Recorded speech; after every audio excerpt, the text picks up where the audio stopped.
बच्चों आज का हमारा टॉपिक है कोऑर्डिनेट ज्योमेट्री और कोऑर्डिनेट ज्योमेट्री में आज मैं आपको इसका बेसिक समझाऊंगी। ठीक है, तो कोऑर्डिनेट ज्योमेट्री को समझने से पहले एक एग्जांपल लेते हैं कि कोऑर्डिनेट ज्योमेट्री है क्या भाई, इसका क्या यूज़ क्या है।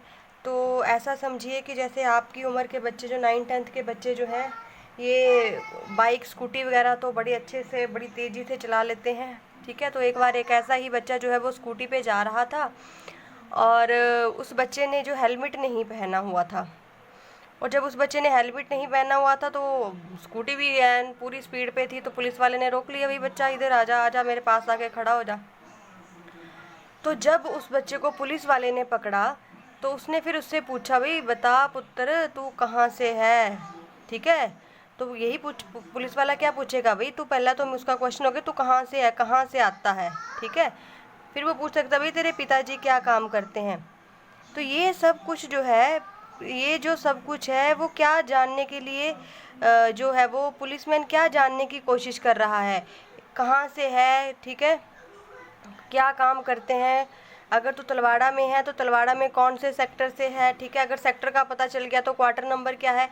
तो ये उस बच्चे की पोजीशन फाइंड आउट करना चाहते हैं, लोकेशन फाइंड आउट करना चाहते हैं कि वो क्या है। आप बच्चे जैसे आप बच्चे जहाँ भी बैठे हो, मैं भी जहाँ बैठी हूँ वहाँ पर मेरी कोई पोजीशन है। ठीक है, वो पोजीशन हो सकती है, मैं किसी दरवाजे विद रिस्पेक्ट टू डोर मेरी क्या पोजीशन है, या मेरे सामने कोई दीवार है विद रिस्पेक्ट टू उस जो वॉल है उसके विद रिस्पेक्ट टू मेरी क्या पोजीशन है। तो ऐसा कोई कि ये जो जैसे मैं पॉइंट ले रही हूँ, इस पॉइंट की अगर मैं बात करूँ तो इस पॉइंट की मैं बात करूँ जो मैंने ये डॉटेड लाइन लगाई है, तो इस पॉइंट की इस, ठीक है, इस हॉरिजेंटल एक्सिस से इसकी क्या पोजीशन है, इसकी वर्टिकल एक्सिस से क्या पोजीशन है, ये है कोऑर्डिनेट ज्योमेट्री। ओके स्टूडेंट्स, तो कोऑर्डिनेट ज्योमेट्री में और थोड़ा इसको आगे से डिटेल में पढ़ते हैं। जैसे आप सेक्टर्स में रहते हो तो सेक्टर में अगर आप अपना एड्रेस किसी को बताते हो तो क्या बताते हो भाई, अगर आप इतना बोल दो भाई मैं सेक्टर 2 में रहता हूँ तो क्या इनफ है, नहीं, सेक्टर 2 बताओगे, सेक्टर 2 के बाद उसको या आप गली नंबर बताओगे T2, ठीक है, इसके साथ ये भी T1 है, T2 है, फिर उसके साथ ये भी बताओगे भाई अपर में रहते हो या लोअर में रहते हो। तो ये सारी डिटेल्स ये किस लिए चाहिए हैं, आपकी पोजीशन को फाइंड आउट करने के लिए, जो ये आप किस पॉइंट पे लोकेट कर रहे हो।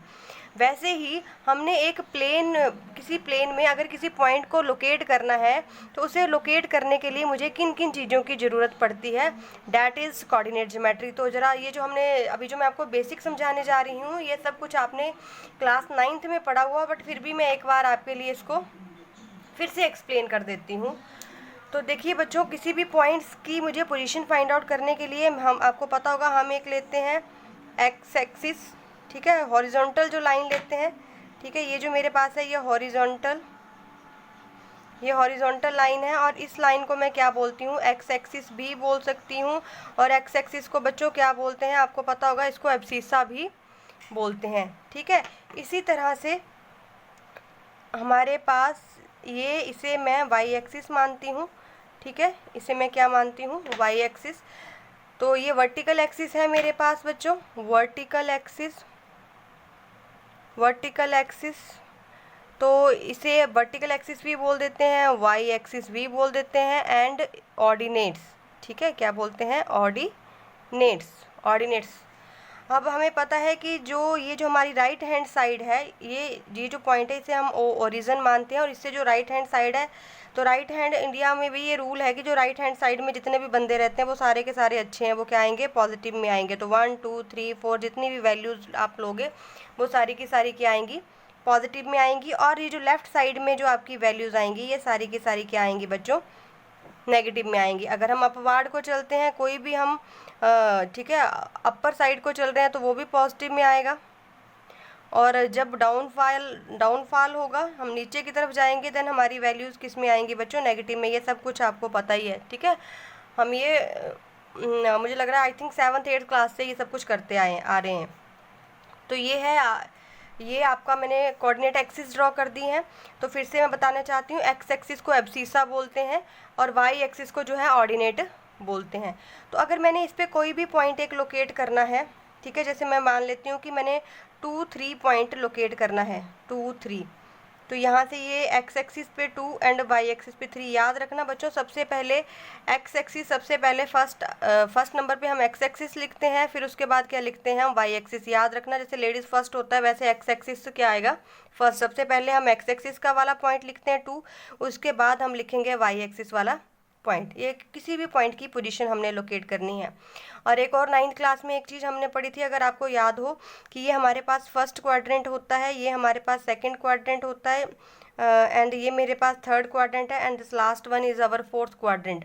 एंड द फर्स्ट क्वाड्रेंट में किसी भी कोऑर्डिनेट की वैल्यू जो होती है वो हमेशा पॉजिटिव आती है, ठीक है। जैसे 2 और 3 ये पॉजिटिव आ गए। और जो मेरा सेकंड क्वाड्रेंट है, यहाँ पर मेरा जो x है वो नेगेटिव आएगा और y क्या आएगा, पॉजिटिव। जैसे मैं बोलूँ कि यहाँ -2 and 3, then this point locate -2 and 3। तो फर्स्ट जो वैल्यू है वो मेरी नेगेटिव में आएगी, सेकंड मेरी पॉजिटिव में आएगी। और या अगर मैं यहाँ पर कोई पॉइंट लोकेट करती हूँ, then x and y both are negative.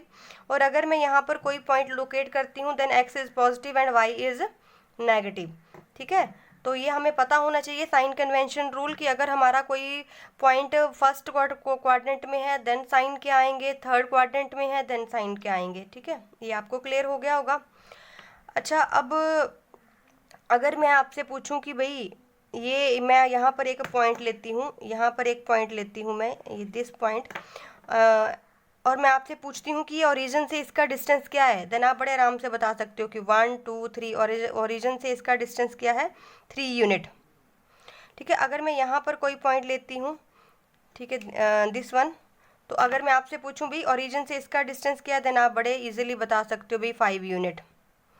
अगर मैं नेगेटिव में लेती हूँ, अगर मैं बोलूँ कि भाई ये इस पॉइंट का डिस्टेंस क्या है ओरिजिन से, देन भी आप 3 यूनिट बताओगे, बिकॉज डिस्टेंस जो है वो कभी भी नेगेटिव में नहीं होता, ठीक है, इस तरह से। अच्छा जी, अगला मेरे क्वेश्चन का आंसर देना बच्चों ज़रा, कि ये जो जैसे इस पॉइंट को, ये 2 3 पॉइंट था, मेरे पास एक और पॉइंट ले लेती हूँ मैं, एंड वो मैं पॉइंट लेती हूँ 1 एंड -2। एक्स जो है वो 1 है, वाई जो है -2, ठीक है, एक्स की वैल्यू 1 है और वाई की वैल्यू जो है -2 ले रही हूँ, वाई 1 -2। तो बच्चों अब बच्चा एक पूछता है कि दीदी आपने बता दिया ओरिजिन से इसका डिस्टेंस 3 है, ओरिजिन से इसका डिस्टेंस 5 है, बट अब आप मुझे बताइए कि अगर हमें इन दोनों पॉइंट्स के बीच का डिस्टेंस फाइंड आउट करना हो, फिर कैसे डिस्टेंस फाइंड आउट करेंगे। तो ठीक है बच्चों, इसी क्वेश्चन पर आपका जो है ये फर्स्ट एक्सरसाइज कोऑर्डिनेट ज्योमेट्री की बेस्ड है, then how to find out the distance between the 2 point. तो इसके लिए मैं जो आपका फॉर्मूला यूज़ होगा वो आपको लिखने जा रही हूँ। मैं इस पॉइंट को ए मान लेती हूँ, इस पॉइंट को बी मान लेती हूँ। थोड़ी सी इस डायग्राम को फिर से ड्रॉ कर लेती हूँ बच्चों। अब मान लीजिए ये पॉइंट ए है और ये पॉइंट बी है, तो आपको पता है इसके भी कुछ ना कुछ कोऑर्डिनेट होंगे। भाई इसका पोजीशन तो होगी ना, आता पता तो कोई होगा, कहाँ से है, कहाँ रहता है, क्या घर है। जैसे मैंने बताया था कि किसी भी चीज़ को फाइंड आउट करने के लिए, किसी भी पॉइंट को फाइंड आउट करने के लिए हमें इन दोनों की अब्सीसा और ऑर्डिनेट की ज़रूरत होती है। तो पॉइंट बी के मैं मान लेती हूँ x2 एंड y2। तो यहाँ पर मैं जस्ट आपको सिर्फ डिस्टेंस फार्मूला बता रही हूँ, मैं उसको सॉल्व नहीं करूँगी कि कैसे आया आपका जो ये डिस्टेंस फार्मूला है, जस्ट मैं फार्मूला लिखूँगी यहाँ पर।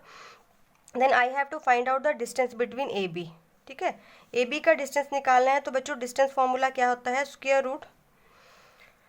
तो यहाँ से x2 माइनस x1 का स्क्वायर, x2 माइनस x1 का square plus y2 minus y1 का स्क्वायर, ये है आपके पास डिस्टेंस फार्मूला।